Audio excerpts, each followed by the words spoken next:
Ininya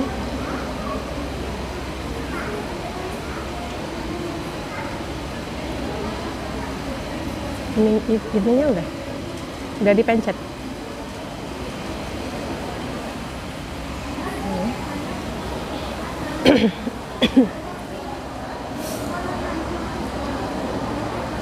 Bismillahirrahmanirrahim. Assalamualaikum warahmatullahi wabarakatuh. Waalaikumsalam warahmatullahi wabarakatuh.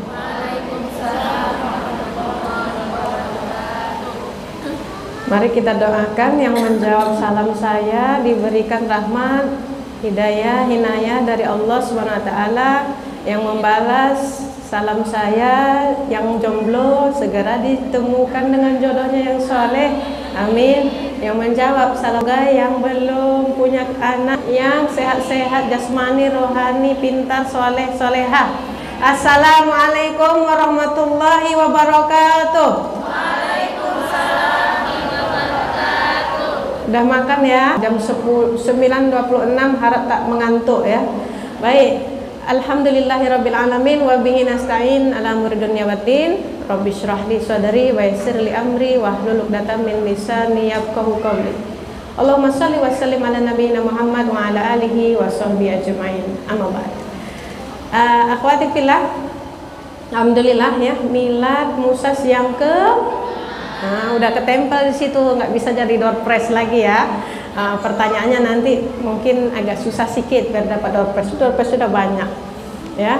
Baik, hari ini kita akan membahas tentang bagaimana menjadi sebaik-baik wanita akhir zaman ya. Ini pembahasannya. Cumannya pertanyaan sebelum itu adalah, kenapa kok mau datang ke pengajian? Kenapa kok sibuk-sibuk ke pengajian? Heran saya, kok Musas ini luar biasa, dia pindah dari sana ke sini, ke Masjid Al-Ikhyar ya. Sini tak ada orang, sini agak terpencil sedikit tapi datang. Banyak yang datang, alhamdulillah. Ini karena milad, tapi sebelum milad pun juga banyak yang datang. Maka saya tanya kepada ibu-ibu, ada ibu terlantarkan suami ibu? Anak-anak ibu tuh urus nggak? Udah diamankan sebelum ke pengajian? Kenapa aku pergi pengajian repot-repot, di rumah aja kan bisa? Kenapa? Kenapa? Hah? Mencari ilmu. Nah, itu yang disebutkan oleh Allah Subhanahu wa taala dalam surah Az-Zumar ayat 9. Az-Zumar ayat 9. Qul hal yastawil ladzina ya'lamuna wal ladzina la ya'lamun. Adakah sama orang-orang yang mengetahui dengan orang-orang yang tak mengetahui? Sama nggak orang pintar dengan orang bodoh? Sama nggak orang yang punya ilmu dengan orang yang tak punya ilmu? Beda. Beda. Jika dia berilmu, dia akan akhirat, maka pergilah dia menuntut ilmu, pergilah dia ke pengajian, pergilah dia ke universitas, ke sekolah menuntut ilmu. Kalau bodoh, bagaimana rasanya menjadi orang bodoh? Enak nggak? Enggak. Dilihat orang kok diajak ngomong tuh lalit ya. Diajak ngomong masalah akhir zaman, dia sinyalnya low, rendah sinyalnya. Dia nggak nyambung. Apa sih, ngomong apa sih akhir zaman? Emangnya kita beneran di akhir zaman? Begitu. Tak sama orang yang mengetahui dengan orang yang tak mengetahui, tak sama orang pintar dengan orang bodoh ya. Kalaulah sanggup menahan derita menjadi orang bodoh, silakan. Susah di dunia, dilecehkan di dunia, sikit-sikit urusannya susah ya, apalagi kelak di akhirat ya, susah. Maka kalau sanggup menahan derita jadi orang bodoh, silakan lanjutkan kebodohan, kehidupan dalam kebodohan. Tapi kalau tak sanggup, maka tahanlah derita menuntut ilmu, walaupun harus kita mempersiapkan anak kita sebelumnya. Ini kan ada preparation sebelum pergi pengajian. Takkan ditinggalkan suami terlunta-lunta sendiri tanpa makanan. Betul nak Bu? Ada masak tadi enggak? Ada. Anak-anak diselamatkan, yang besar silakan bermain sendiri, aman-aman. Yang kecil dibawa, enggak ada masalah. Kita masjid ramah anak-anak, peduli anak-anak. Kalau ada pun anak menangis itu udah biasa, ya. Dengan segala keterbatasan kita menuntut ilmu itu lebih utama daripada tak menuntut ilmu langsung. Maka kok ditanya kenapa ikut pengajian? Jawabannya kenapa? Karena tak sama orang yang berilmu dengan yang tak berilmu. Orang yang berilmu dia pasti akan selamat dunia dan akhirat. Kita bacakan hadis Nabi. Man salaka tariqan, siapa yang meniti jalan, yaltamisu fihi ilman, menuntut ilmu, sahhalallahu lahu bihi tariqan ilal jannah, Allah akan mudahkan jalannya menuju surga.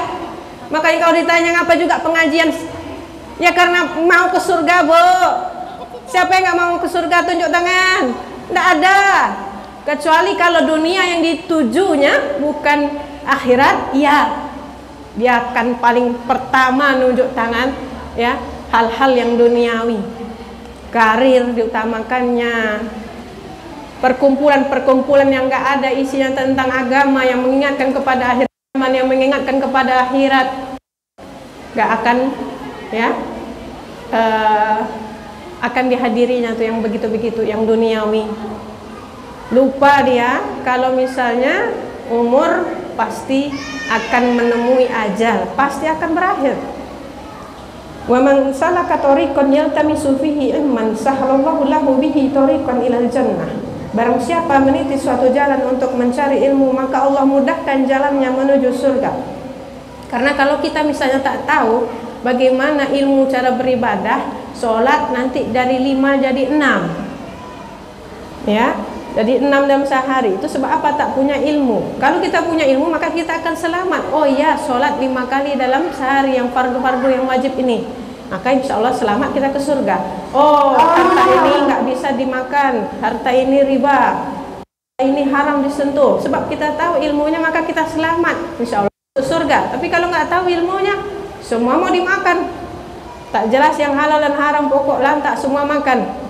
Kami dulu pergi ke Jerman disatukan dengan orang-orang muslim yang lainnya. Ada yang liberal muslimnya, ada yang tengah-tengah, moderat, ada yang lalai dengan agamanya, jadi cuma sebagai KTP saja Islamnya. Disatukan di sana dengan orang-orang Yahudi dan Nasrani. Dikasih pizza. Pizzanya ada vegetarian, ada ayam. Jadi ini halal apa enggak? Sebab ini di Jerman, ya. Maka kami yang muslim inilah mulai menyikapi ini, diapakan pizza ini, dimakan atau tidak? Mau dimakan karena lapar, ya. Tapi di depan ini halal atau tidak? Nah, maka bersikaplah salah satu, makan aja, ya. Kan ayam, dia bilang gitu kan. Tapi kan belum jelas kehalalnya, apakah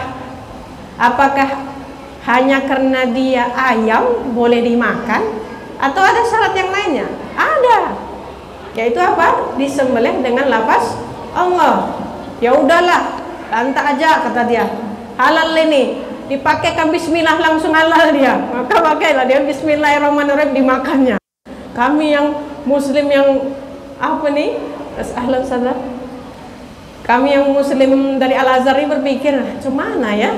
Nah, kita sekarang di negara barat ini, nggak ada pilihan lain ini, cemana? Tapi ada yang vegetarian tadi, maka kami pilihlah yang vegetarian tadi. Itu lebih selamat. Maka tak sama orang yang berilmu dengan yang tak berilmu. Begitu juga tak sama orang yang mengamalkan ilmu dengan orang yang tak mengamalkan ilmunya. Ya, jadi ilmu dan amal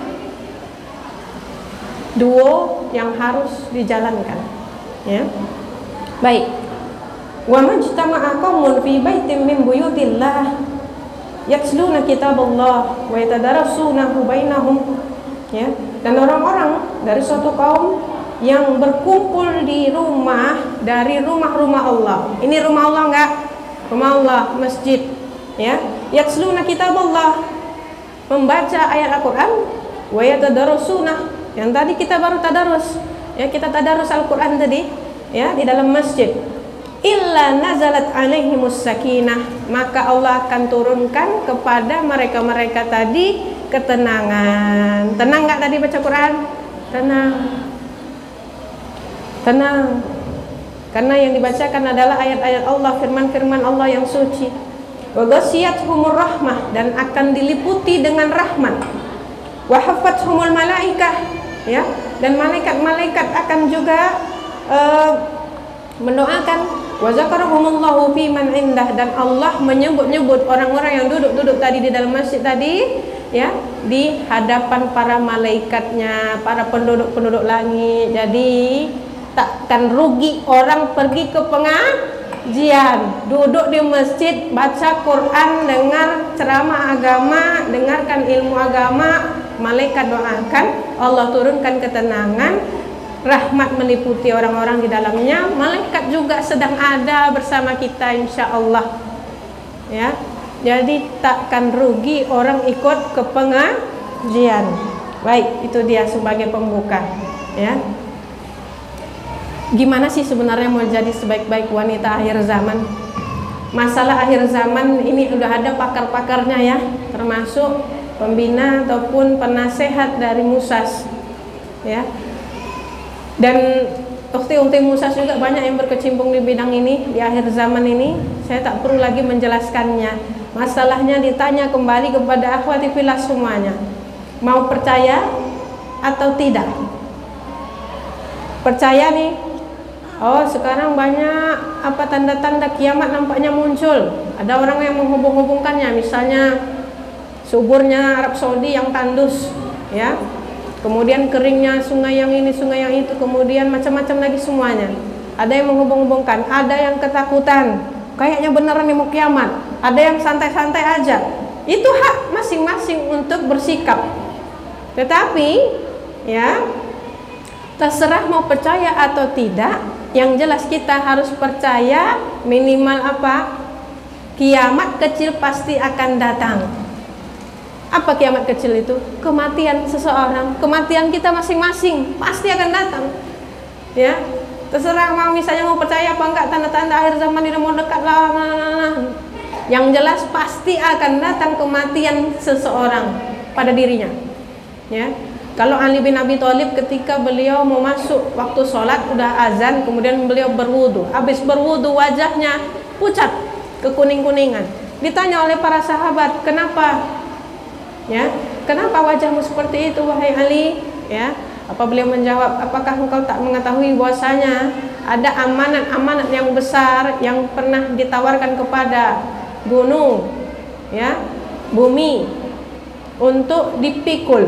Apa itu? Amanat sholat, ya. Tapi tak sanggup mereka memikulnya, maka manusialah yang memikulnya. Jika di depan ada Allah SWT, pemilik langit dan bumi ini, apakah engkau tak takut? Nah, seperti itu. Ini penggambarannya Ali bin Abi Thalib. Yang lain bagaimana? Para sahabat, dikatakan salah seorang sahabat, kenapa takut ketika sholat? Sebab apa? Sebelah di atas pundaknya ada malaikat maut yang insya Allah siap mencabut nyawa. Jadi di sini, di atas tengkuk. Kemudian apa? Sebelah kiri ada pemandangan neraka. Ya, jadi ajal, kemudian ada neraka, kemudian ada apa? Pembayangan sirat. Sirat jalan yang setipis rambut tadi, kemudian setajam pedang, di mana di sebelah kanan dan kirinya ada kail-kail yang berapi, api neraka. Jadi kalau orang lewat, ini tadi setipis ini siratnya, maka yang kanan dan kiri di bawah itu adalah punggung-punggung neraka jahanam. Siapa yang terkail masuk ceburkan ke neraka. Ya, jadi ada yang melewati sirat seperti kilat, ada yang seperti angin, ada yang pakai kuda. Ini orang-orang yang di sirat, ya. Kemudian siapa? Ada yang berjalan berlari, ada yang berjalan secara normal, ada yang merangkak-rangkak. Saking merangkaknya dia, saking ketakutannya dia, karena susahnya dia meniti sirat, apa? Gosong dia, kena jilatan api-api tadi sedikit-sedikit, tapi tetap dia selamat. Ini orang terakhir, yang tipe yang paling dasar, orang-orang yang bisa melewati sirat, ya. Jadi pasti kematian pasti akan datang, azab kubur pasti akan ada, hari kiamat pasti akan ada. Udah, percaya itu aja sudah cukup untuk mempersiapkan diri kita sebagai wanita yang solehah, baik wanita. Kalau anti kali pakai akhir zaman, ya udah stop di situ, akhir zamannya dibuang. Sebaik-baik wanita, bagaimana caranya menjadi sebaik-baik wanita? Ad-dunya mata, dunia itu adalah perhiasan. Wa khairu mata'iha al-mar'ah as-solehah, dan sebaik-baik perhiasan adalah wanita solehah. Ada banyak pengajian tentang wanita solehah. Sebenarnya tak perlu lagi untuk diajarkan. Yang ada hanyalah perlu diamalkan, perlu diusahakan bagaimana caranya menjadi solehah. Ya, yang paling penting adalah nomor satu, ilmu. Maka datang ke pengajian. Nggak bisa datang ke pengajian, ya udah online. Nggak bisa online juga, ya udah pakai cara yang manual, pakai buku. Ada kitab-kitab, ya. Diusahakan menjadi wanita-wanita yang paling sebaik-baik wanita. Al-mar'ah as-solehah, wanita yang solehah. Yang solehah ini pastilah perlu ilmu.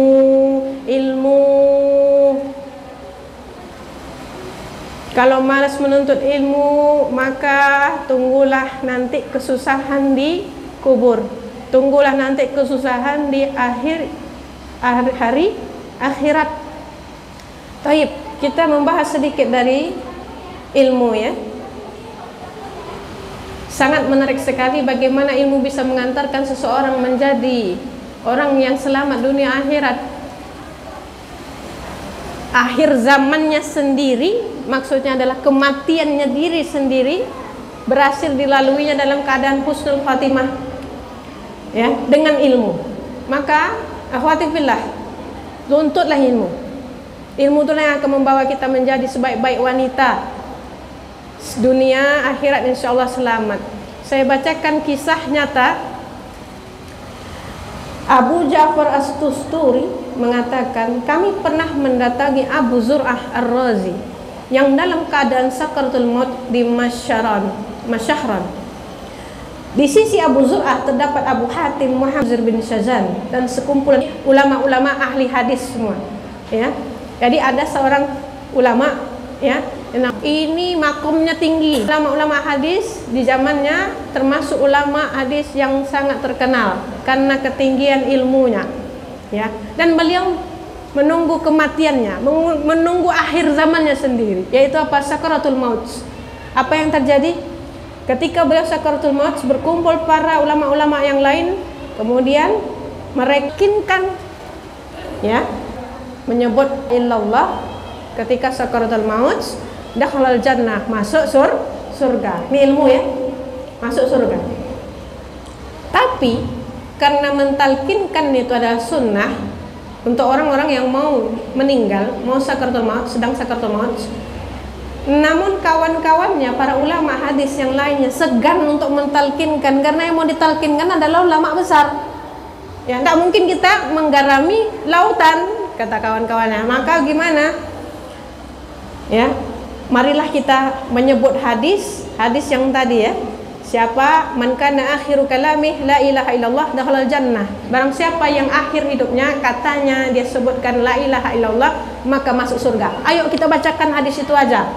Kata ulama-ulama hadis nih, ya, di depan Abu Zur'ah yang sedang sakaratul maut. Jadi mereka memulai dari sanadnya dulu dibaca, dari siapa, bahwasanya Rasulullah SAW bersabda.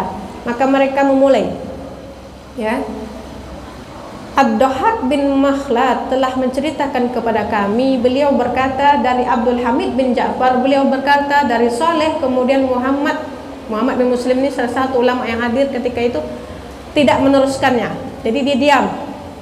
Kemudian Abu Hatim kemudian mengatakan, Bundar telah menceritakan kepada kami, beliau berkata, Abu Asim telah menceritakan kepada kami, beliau berkata dari Abdul Hamid bin Ja'far, beliau berkata dari Saleh.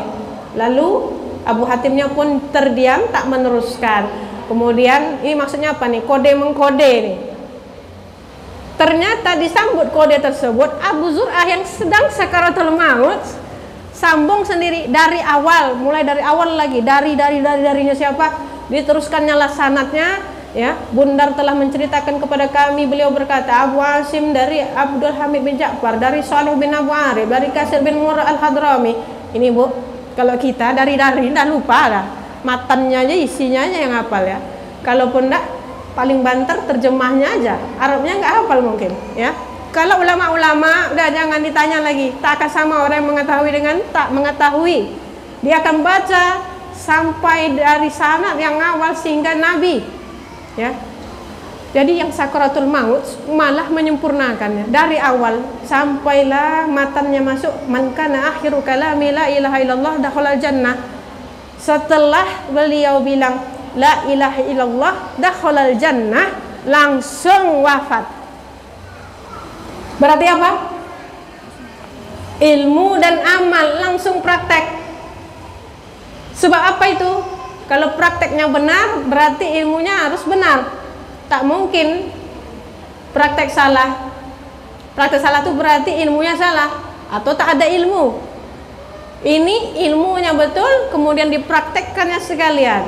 Ketika selesai pada kata la ilaha illallah dakhalal jannah, inna lillahi wa inna ilaihi raji'un, dicabut dalam keadaan meriwayatkan hadis, membacakan sanad hadis, membacakan matan hadis Nabi Muhammad SAW yang mulia, masuk surga. Maka kalau ditanya kenapa pergi pengajiannya, karena ini, karena kita mau ke surga.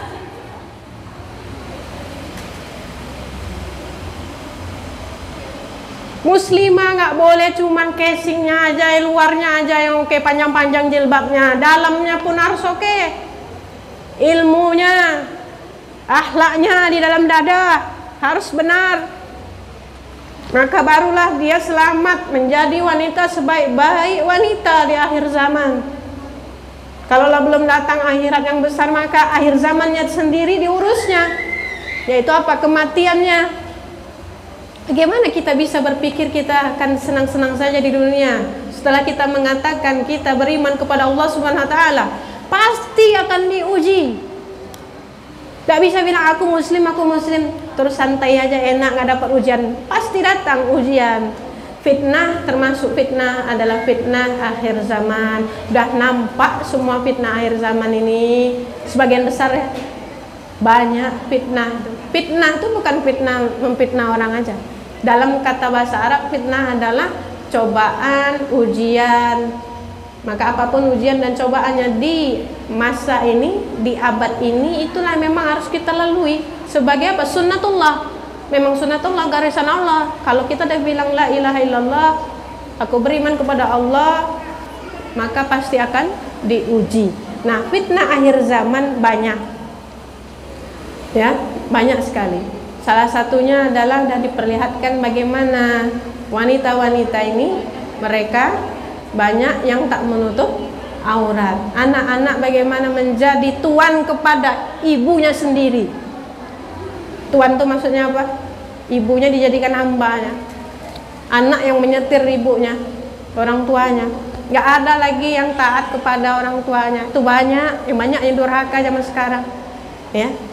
Disebutkan dalam hadis Nabi juga bahwasanya akan tiba suatu masa nanti, yaitu ya masa akhir zaman ini, di mana di pagi hari orang beriman, kemudian sorenya dia kafir, atau sorenya dia beriman, kemudian malamnya dia atau paginya dia kafir. Mereka menjual agamanya, keimanannya dengan perkara dunia.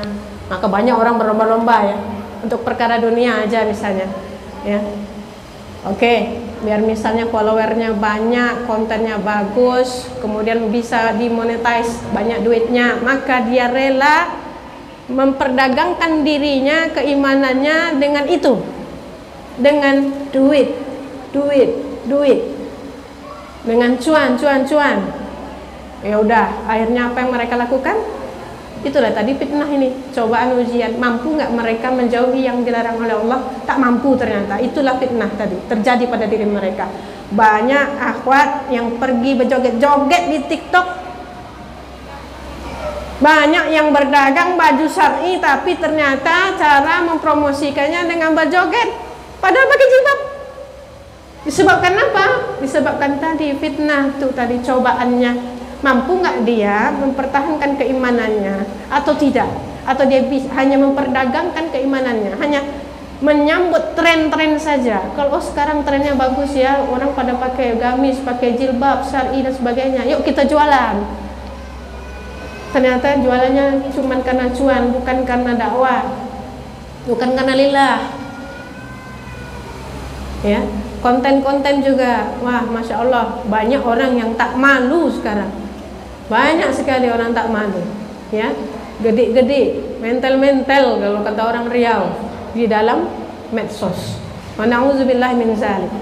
Ya, baik. Yang intinya, yang pertama, bagaimana cara menjadi sebaik-baik wanita? Nomor 1, ilmu. Ya, ilmu. Kemudian nasihat saya tentang masalah ilmu, cari guru, bertalaki langsung kepada guru, itu lebih selamat. Kemudian ketika mendapatkan ilmu, walaupun kita benar, jauhi perdebatan, karena salah satu tanda akhir zaman adalah banyaknya terjadi perbedaan di kalangan umat, di kalangan manusia banyak perbedaan pendapat terjadi. Maka pandai-pandailah mendidik diri sendiri dengan ilmu. Kemudian walaupun kita benar, jauhi debat kusir.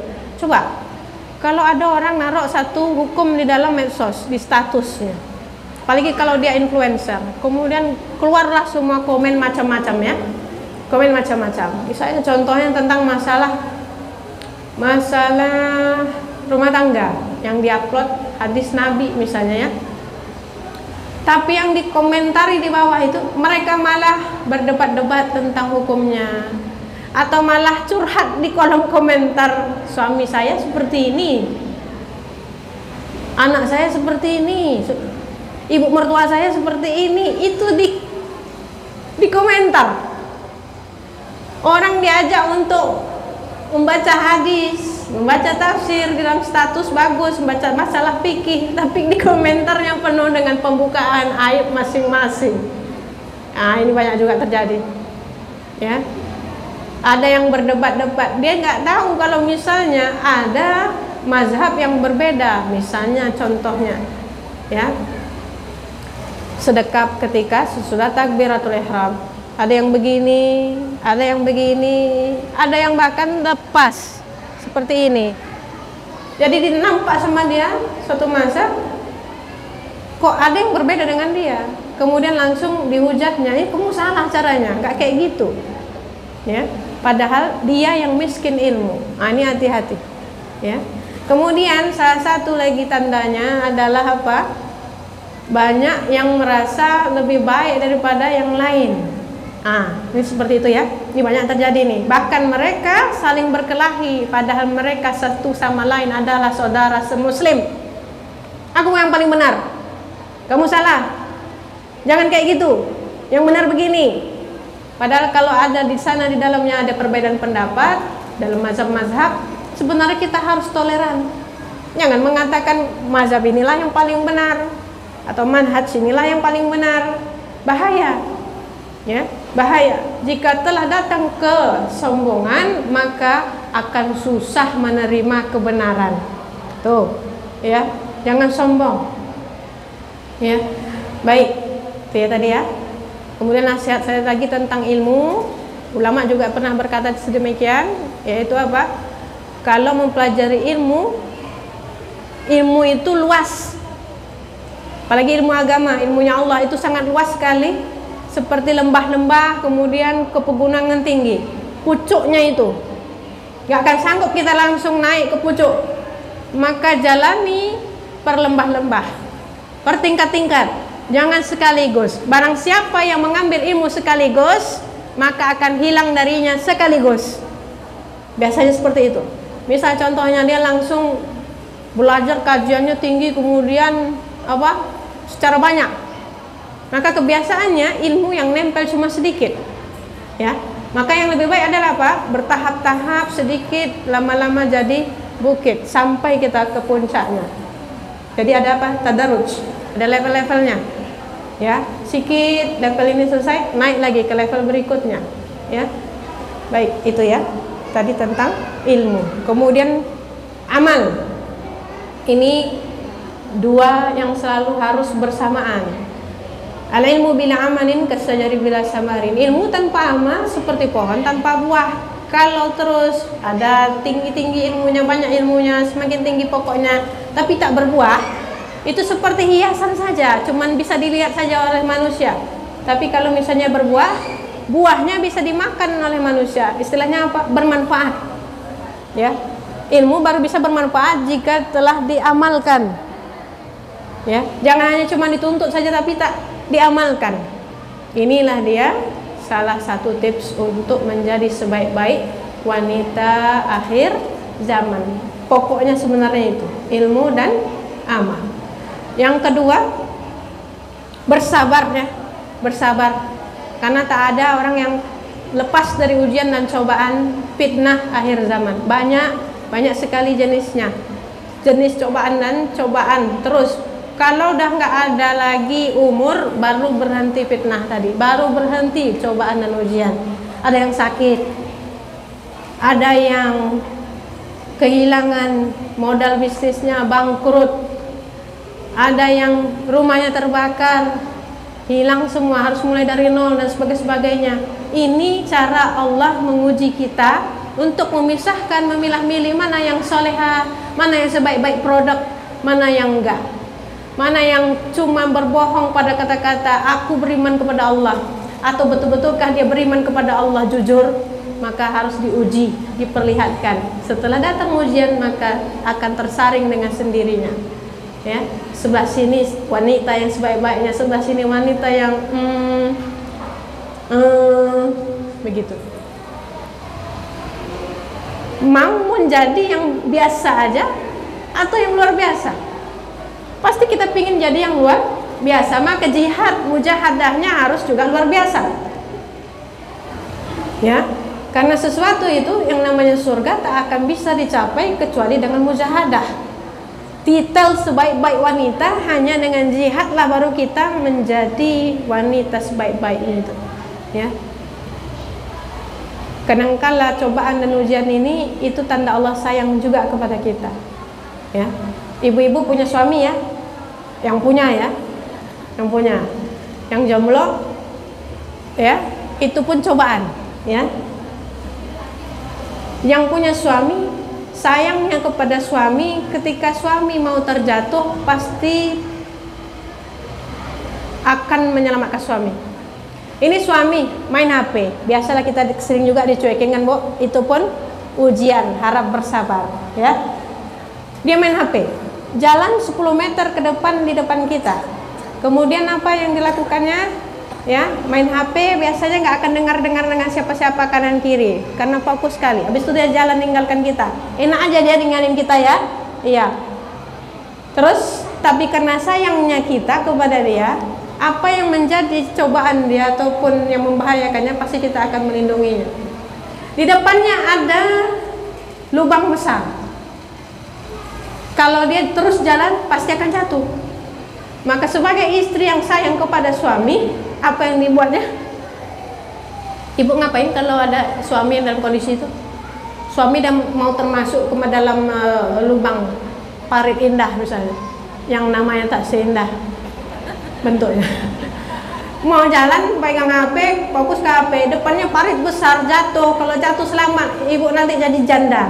Maka apa yang ibu lakukan? Tentu berteriak, abang, bang awas bang, parit bang. Dia nggak dengar. Gara apa? Gara dia terlalu fokus dengan HP-nya. Maka karena last minute sedikit lagi, 3 tapak lagi dia bakal jatuh ke dalam parit besar tuh. Maka yang dilakukan, apa yang bisa dilakukan kan gitu? Nampak sendal sendiri, ambil sendal, lempar kena kepala, jeduk. Apa yang dilakukannya? Lihat ya, dia lihat, baru lihat kita. Dari tadi dipanggil-panggil nggak dengar kan gitu. Ya, tapi dia marah sebab apa? Sakit, sakit kan? Sakit lah, kena kepala loh, sendal lumayan. Kemudian terus dia menghardik-hardik kita. Dasar istri kurang ajar, kau lempar suamiku pakai sendal. Tapi ternyata bang tinggal tuh, parit. Nanti abang jatuh situ. Aku yang nerima warisan nggak apa-apa lah. Ya gitu. Inilah manusia. ketika dia berjalan jauh terus dari Allah, senang nampaknya hidupnya ya, terus dibiarkan Allah dipanggil-panggil, ayo sholat sini, ayo bertobat, hijrah, nggak mau, terus saja jalan menjauhi Allah. Tapi karena Allah masih sayang juga sama manusia ini yang degil nih, apa yang dilakukan oleh Allah? Allah lempar dia sehingga dia merasa kesakitan, baru dia melihat ke Allah. Ini manusia. Dan bukan Allah melempar kita dengan segala ujian cobaan yang menyakitkan, yang menyedihkan, selain karena Allah sayang kepada kita. Karena Allah sayang kepada kita, maka ditegurlah supaya kita melihat kembali kepada Allah, kembali ke tracknya. Ya. Jadi ada orang yang baru dikasih sakit kanker, baru dia kembali kepada Allah. Ketika dia kehilangan hartanya, baru dia nengok Allah. Ketika dia mempunyai permasalahan pernikahan, suami mau kawin lagi, suami selingkuh dan sebagainya, anak durhaka, barulah dia sakit sedih, baru dia melihat kepada Allah. Inilah namanya fitnah, cobaan dan ujian. Karena Allah mau memilah-milih mana yang betul-betul jujur pada kata-kata keimanan, kata-kata tauhid, dan agar Allah menunjukkan rasa sayangnya kepada kita, kembalinya kita kepada Allah Subhanahu wa ta'ala. Ya. Jadi sabar, isbiru, bersabarlah banyak-banyak jika datang masa-masa yang menyusahkan, masa-masa kehidupan yang memeritkan, menyedihkan hati, ya. Kemudian juga bersabar dengan fitnah akhir zaman. Banyak yang kebenaran terbalik, yang benar salah, yang salah dijadikan kebenaran. Itu bagian fitnah akhir zaman, ya. Perpecahan bagian fitnah akhir zaman, ya. Bagaimana anak-anak juga banyak yang durhaka kepada orang tuanya, itu pun juga fitnah akhir zaman. Maka kuncinya bersabar, karena hidup kita tak lama, ya. Yang terakhir, tips yang terakhir, bagaimana menjadi wanita sebaik-baiknya, sebaik wanita, ya. Ingat kematian. Ingat kematian. Apa kata Nabi? Amaru ummati baina sittin ila sab'in. Umur umatku hanya 60 sampai 70 aja, yang melebihi 70 itu sedikit aja. Nabi saja 63. Ya. Kemudian apa kata Nabi? Hari kiamat itu tadi, kiamat kecil. Kalau hari kiamat besar, jaraknya antara aku saat aku diutus sebagai nabi dan kiamat itu sendiri seperti ini, kata Nabi. Jadi telunjuk sama jari tengah, ya, dekat banget. Kemudian di dalam hadis Nabi juga berkata bahwasanya jarak antara umat Islam ini dengan hari kiamatnya adalah kapan? Diibaratkan seperti habis sholat asar sehingga masuk azan maghrib, dekat. Berarti dari Nabi Adam sehingga Nabi Isa alaihissalam, pokoknya sebelum Nabi Muhammad, itu diibaratkan dari sholat subuh sehingga sholat asar. Nah, umat Islamnya sendiri dari asar sehingga maghrib, itu udah mau dekat dengan kiamat. Jadi kalau dia bilang, nantilah Pak, tidak betul itu, orang-orang aja mengarang-arang tanda-tanda kiamat mau dekat, kata dia kan. Padahal kematian ataupun hari kiamat digambarkan sedekat itu oleh Nabi. Ba'da asar sehingga maghrib, habis itu udah. Kita nggak berharap kita ingin menemui hari kiamat, ya. Jangan sampai bercita-cita kita mau menyongsong hari kiamat. Kalau bisa diwafatkan sebelumnya. Jangan sampai melihat tanda-tanda kiamat lagi yang mengerikan itu, ya. Maka umat muslim ini dia harus bersedia, walaupun apapun itu, kalau nggak sampai ke kiamat yang besar, kiamat yang kecil yaitu kematian. Banyak-banyak mengingat kematian. Inilah yang menjadi bekal kita, menuntun kita menjadi wanita yang sebaik-baik wanita. Dulu di pesantren IBS Kubang itu gimana orang mengingat kematian, diajarkan gali kubur sendiri. Seperti liang lahat kubur. Udah malam nanti santri-santri suruh duduk satu orang di dalam liang lahat tuh, tidur situ. Jadi dia merasakan atmosfer kematian itu. Ngeri. Seorang ulama yang juga hafiz Quran juga. Beliau ketika Ramadan itu menghatamkan Qurannya di dalam liang lahatnya sendiri yang dia gali sendiri. Jadi dia membaca Quran di sana, ya, sampai akhirnya benar-benar datang ajal menjumpainya. Dia dimakamkan di liang lahat itu tadi, tempat dia membaca Al-Quran. Itu untuk apa? Mengingatkan diri dengan kematian. Perlu itu, perlu diusahakan. Kalau nggak takut-takut juga dengan kematian, itu cara yang paling ekstrim. Silakan gali di rumah ibu sendiri di halaman. Nanti ditanya mengapa? Mengingat kematian.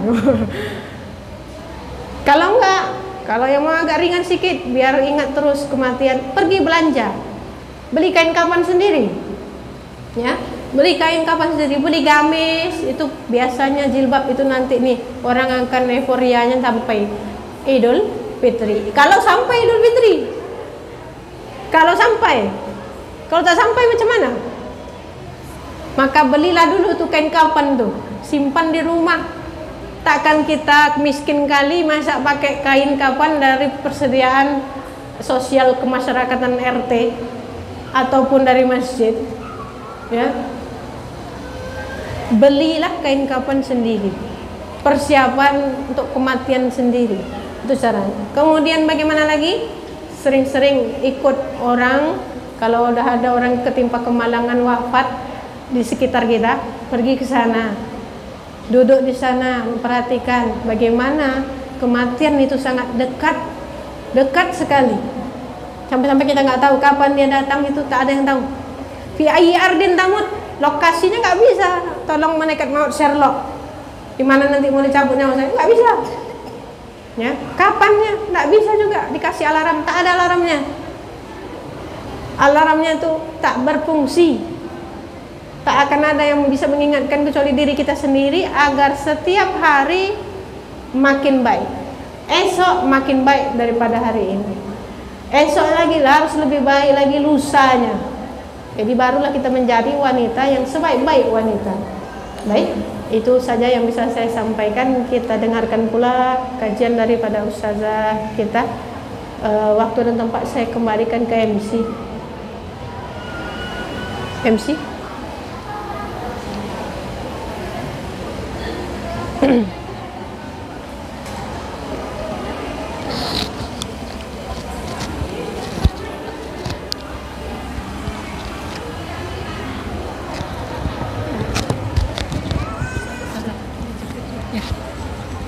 Saya udah ada. Siap, saudara. Sehat.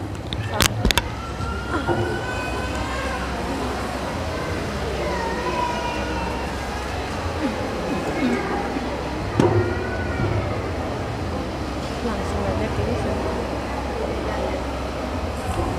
saudara. Langsung aja kayaknya. Kayaknya langsung.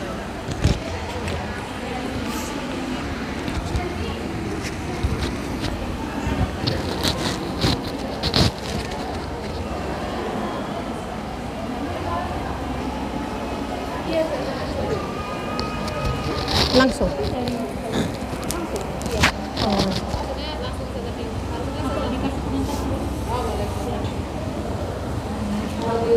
Alhamdulillah Alhamdulillah ya, sekilas dari Ustazah Mimit tadi, insyaallah dilanjutkan oleh Ustazah Mimit. Jangan lupa dicatat materi yang akan disampaikan oleh Ustazah Mimit.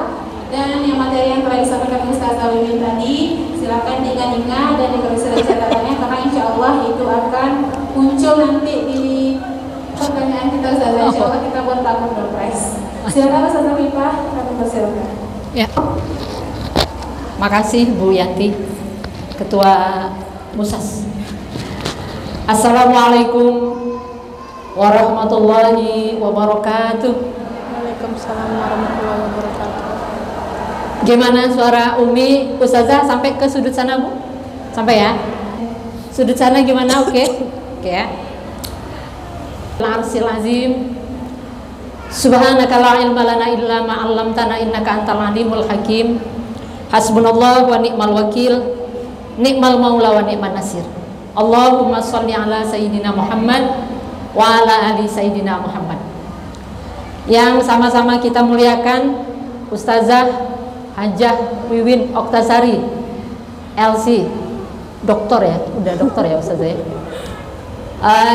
Juga para undangan, tamu-tamu yang berhadir, mungkin ada dari komunitas ataupun dari lembaga atau institusi yang diundang oleh panitia, serta tokoh-tokoh masyarakat, para cendekia yang juga duduk bersama kita pada kesempatan pagi menjelang siang ini.